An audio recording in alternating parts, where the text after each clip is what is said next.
गणपती विसर्जन तर आताच झाला आणि आता पित्र पंधरवडा चालू झाला. म्हणजे प्रत्येकाच्या घरी एक एक दिवशी पित्र असतात.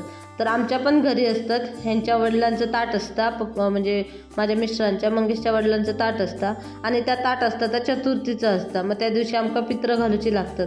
म्हणून म्हटलं आधीच सगळी जी काय पूर्वतयारी आहे ना ती करून घेऊया. म्हणून दळण पण संपत दिलेलं, तसं दोन्ही दळणं आम्ही करून घेतलं.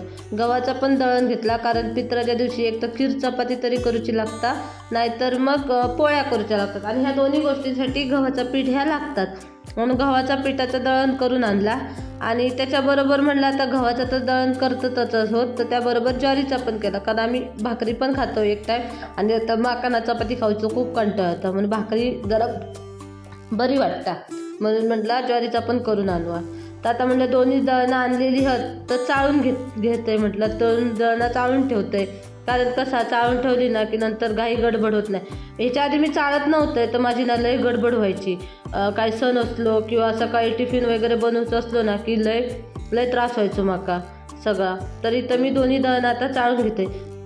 इथं माका ना ज्वारीचा दळण हा ना आता 2.5 किलो दळण होता, पण त्यात चाळूक ना माका लय वेळ लागलो. ज्वारीचा दळण चाळूक खूप वेळ लागता.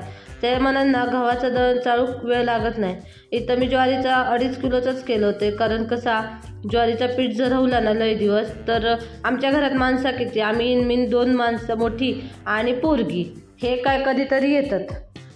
तर त्यामुळे आमका काही दळण लवकर संपत नाही. म्हणून 2.5 किलो ज्वारी दळून आणते आणि 5 किलो गहू जरा जास्त लागतात, कारण डबे असतात तिघांचे. दिवसभर आमका चपाती लागता, भाकरी आम्ही संध्याकाळची करतो. तर इथं ज्वारीचा पण आणि दोन्ही दळणांचं मी पीठ जाऊत आता चाळून ठेवलं आहे. म्हणजे म्हटलं पित्रा दिवशी टेन्शन. आणि बाजार शुक्रवारी केलो की तो निवडून ठेवायचा. ते तर ह्यो जो मी चाळ असा ना, हे का आमच्याकडे मालवणी भाषेत ना कुंडो म्हणतात, आणि इकडे बारामती साईडला हे का चाळ म्हणतात. तर तुमच्याकडे एका काय म्हणतात ना, ह्या माका नक्की सांगा बरं. काय जो कुंडो आहे ना, मी तो एका ताटात साठवले, कारण आमची तर शेजारी ना आज मावशींकडे गाय आहेत, तर म्हणलं त्यांका देऊया. वाया घालवण्यापेक्षा आपलं त्यांका दिलेलं बरं. म्हणजे गाया वगैरे खातात, म्हस गाय आहेत त्यांच्याकडे दुभत्या, त्यांना त्या घालतात. ह्यो कुंडो बघितल्याने ना माका एक गोष्ट आठवली की माझ्या माहेरी ना आम्ही ह्या कुंड्याचा उपयोग कसं करायचं माहिती आहे का. आता गणपती विसर्जन झाला ना, श्रावण संपलो, गणपती विसर्जन झाला की मग लोक नॉनव्हेज खातात. तर आम्ही काय करायचो, ह्यो कुंडो ना हे मासे पकडूक आम्ही वापरायचो. व्हाळातली जी पिचकात ना त्याला पकडूसाठी ना आम्ही ह्या कुंड्याचा वापर करायचो. ते लय मोठी स्टोरी आहे ती, कसं पकडायचं काय पकडायचं ह्या मी तुमका पुढं एका व्हिडिओमध्ये सांगत आहे. जर तुमका जाणून घ्यायचं असत ना तर खरं मला कमेंट करून सांगा, म्हणजे मी सांगेन की हे पिचका जर तुम्ही कोकणातले वगैरे असतात तर तुमका कळात की कसा पकडतात ते. पण आम्ही ह्या कुंड्याचा उपयोग ना गणपती विसर्जन झाला की नंतर व्हाळात पाणी यायचं, कारण पावसाळा चालू व्हायचो आणि गणपती विसर्जनानंतर पाऊस कमी होता. मग सगळे नदी नाले व्हाळ बिळ असे भरलेले असायचे.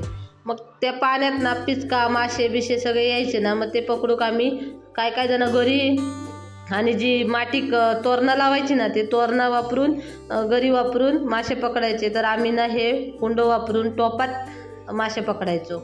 लय मजा यायची गावात असताना. आता नाही तसली मजा. आता काय आम्ही लहान नाही राहिलो म्हणा, मोठी झालो. आता संसार घरातली पोरा बाळा त्यांका बघूचा ना, त्याच्यामुळे आता काय करू शकत नाही तसा. पण आम्ही तेव्हा जायचो मासे पकडूक. धूक गेलो ना धूक वाळावर की धुणं धुवून होईस्तवर आमची मासे पकडून व्हायचे. आई काय टिकला बनवायचा त्याचा, लय भारी लागायचा बघा. माझ्या तोंडाक ना पाणी सुटला माहिती आहे काय तुमका. मग काय आता श्रावण तर संपलोच, आता पित्र झाली की करू काय एकदा नॉनव्हेज. पोरगी पण मागे लागली आहेत काहीतरी करू. तर आता हे इले समजा रविवारी तर नक्की काहीतरी बेत करू गो. तर त्या व्हिडिओमध्ये तुमका बघूक भेटत की काय रविवारी बेत करतलंय तो. जर हे इले तर करतलंय, आणि जरी नाही इले तरी बघू. मग पोरगी लयच मागं लागली तर मग करू तर काय बेत करीन ना ह्याचं पण व्हिडिओ मी तुमच्यासोबत नक्की शेअर करीन. त्यासाठी माझा हा व्हिडिओ नक्की शेवटपर्यंत पहा. आणि चॅनलवर नवीन असाल तर चॅनलला सबस्क्राईब करून त्या शेजारी जी बेल आयकॉन आहे ती सुद्धा क्लिक करा, म्हणजे जे काही व्हिडिओ येतील त्याचं नोटिफिकेशन तुम्हाला मिळत राहील. एन्जॉय.